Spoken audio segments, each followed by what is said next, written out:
Hello, j'espère que tu vas bien. Dans cette vidéo, je vais te parler de l'actualité décalée sur la cybersécurité. Si c'est ta première fois ici, je travaille dans la sécurité informatique depuis quelques années et je partage avec toi des astuces dans ce domaine. Allez, c'est parti. Des chercheurs de SecureWorks ont constaté une nouvelle technique d'attaque déployée par la Corée du Nord aux États-Unis, au Royaume-Uni et en Australie. Dans cette technique, la Corée du Nord utilise de faux documents pour trouver un emploi à des espions coréens. Ces espions vont collecter des données sensibles. Ensuite, ils sont généralement licenciés pour insuffisance professionnelle. Puis, la société reçoit une série de mails qui demandent le paiement d'une rançon, sinon ces espions divulguent les données collectées. Dans certains cas, et pour la collecte des données, ces espions utilisent des environnements de bureaux à distance proposés par l'entreprise. Puis, ils copient les données vers leur Google Drive personnel. Dans d'autres cas, les espions utilisent Chrome Remote Desktop ou AnyDesk. Ces techniques sont similaires à celles utilisées par le groupe Nickel Tapestry ou Famous Cholima ou UNC 5267 qui utilisaient beaucoup le VPN Astril. D'ailleurs, certaines adresses IP de ce VPN ont été utilisées par ces espions nord-coréens, ce qui laisse penser qu'il y a certainement un lien entre ces deux groupes. Une cyberattaque a touché le grossiste en pharmacie breton CERP ou Coopérative d'exploitation et de répartition pharmaceutique Bretagne Atlantique le samedi 19 octobre dernier, en ciblant les systèmes qui assurent la réception des commandes en ligne de médicaments. Il s'agissait du siège social de CERP basé à Saint-Brieuc dont l'activité consiste à acheter des médicaments aux fabricants afin de les revendre par la suite aux officines en pharmacie. D'après l'Agence régionale de santé de Bretagne, à cause de cet incident, les pharmacies ont été obligées de reporter leurs commandes de médicaments au lundi 21 octobre et les commandes en ligne ont fonctionné à nouveau dans la soirée grâce aux efforts des équipes d'Orange Cyberdéfense qui ont travaillé tout le week-end pour contrer la cyberattaque. L'ampleur de cette cyberattaque de la CERP est énorme puisqu'elle a non seulement touché la Bretagne, mais également la Nouvelle-Atlantique, le centre Val-de-Loire et les pays de la Loire. Au début du mois d'octobre, la clinique de la Sagesse à Rennes a également été victime d'une cyberattaque.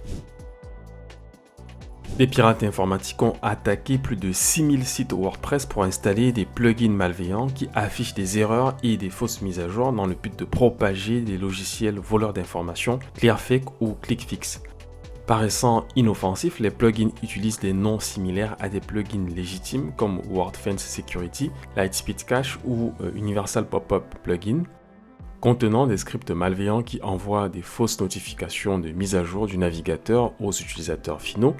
Ces logiciels malveillants ont été conçus pour injecter Clearfake ou ClickFix et afficher de fausses bannières.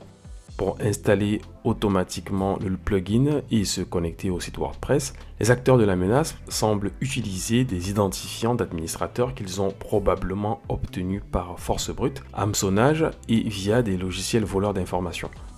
Si vous avez un site WordPress, vérifiez que vous avez bien installé les derniers correctifs de sécurité.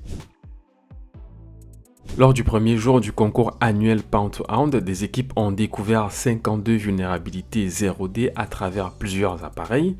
Ces équipes ont remporté 486 250 $. Si tu ne connais pas Pound2Hound, c'est un concours dont l'objectif est de trouver et exploiter des vulnérabilités sur plusieurs types d'appareils.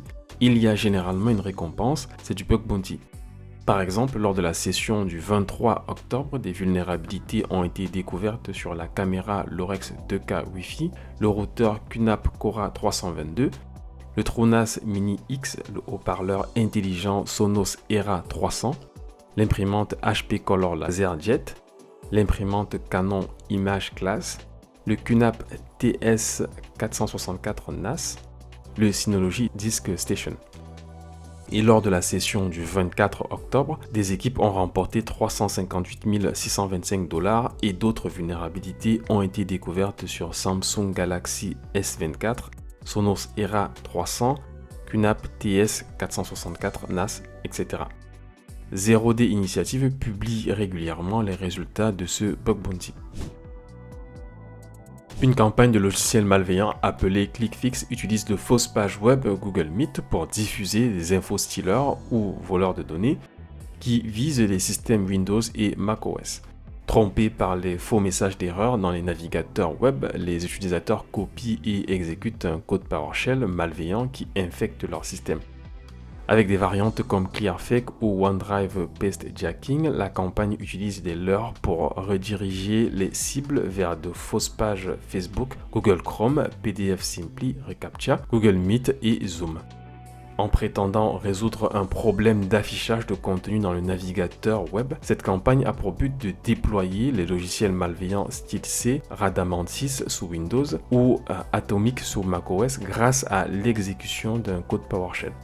Les groupes Slavic Nation Empire, alias Slavic Nation Land, et Scam-Kerteo seraient derrière cette campagne qui se fait passer pour Google Meet, puisque les deux équipes utilisent le même modèle ClickFix tout en se partageant des infrastructures.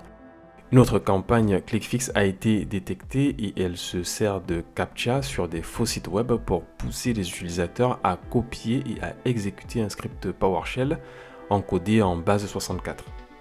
Voilà, c'est tout pour cette actualité décalée sur la cybersécurité. N'oublie pas de liker et de t'abonner pour recevoir la prochaine actu. On se retrouve bientôt pour une nouvelle vidéo. En attendant, je te recommande cette vidéo.